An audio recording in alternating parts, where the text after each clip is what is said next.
हा सांगा, तुम्ही हा अपघात पाहिलेला आहे, कसा अपघात झाला, काय झालं? पहिल्यांदा ते आलेलं विमान आणि पहिल्यांदा असं वरून गेलतं, तेव्हा ते चांगलं होतं. नंतर आम्ही घराच्या बाहेरच होतो आणि गुरांना खायलाही टाकलं आणि घरानंतर आलो तर आम्ही बाहेर होतो आणि ते विमान गेलेलं असं खालून आलेलं आणि खालून असं ते खालून आलं आणि ते बरोबर वरती जायचं, ते असं खाली त्याला अटॅक झालं. ते बरोबर म्हणजे 8:45 तेव्हा वाजलेल्या आणि त्याचा म्हणजे आम्ही पाहिलं, पण एवढा मोठा त्याचा असा स्फोट झाला ना, ते आमच्या घरापर्यंत आला.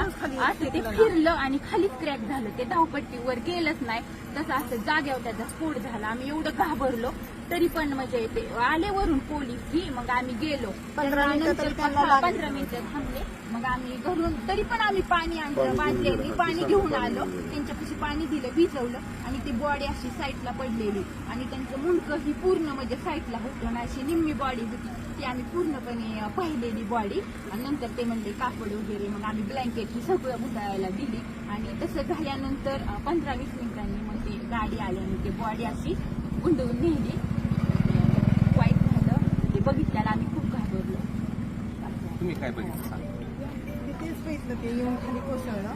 मुलं जायची वेळ नेमका टायमिंगच्या वेळ होता 9:45ला. खाली कोसळला, असा भडका झाला, चाक येऊन माझ्यापर्यंत आलं तिथं घरापाशी. काही आम्ही घाबरलो, पोरही आम्ही पळत सुटलो, पण काहीच उपयोग नव्हता तोपर्यंत. ते पर्यंत सगळं हे झालं होतं, बस्ट झालं म्हटलं. आम्ही म्हणजे काहीच करू शकलो नाही, आता फक्त पाहिलेलं जागेवर गेले.